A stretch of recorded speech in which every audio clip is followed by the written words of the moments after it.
बड़ी बुरा हाल भइल फिल्मी जगत के, कैसे के हो जी अब दुनिया में हंस के।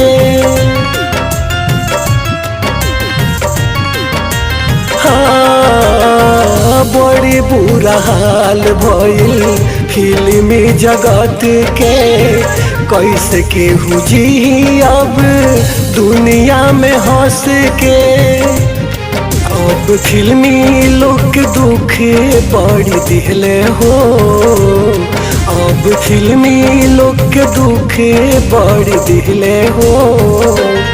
कैलस ऐसन ई करोना भैया श्याम के मुआइलस हो, कैलस ई करोना भैया श्याम के मुआइलस हो।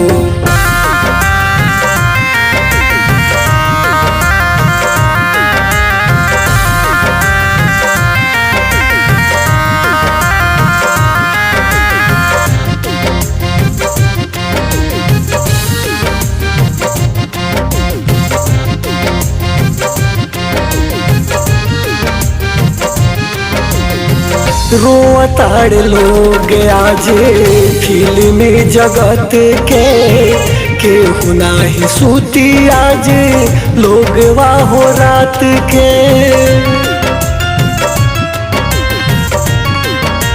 हाँ,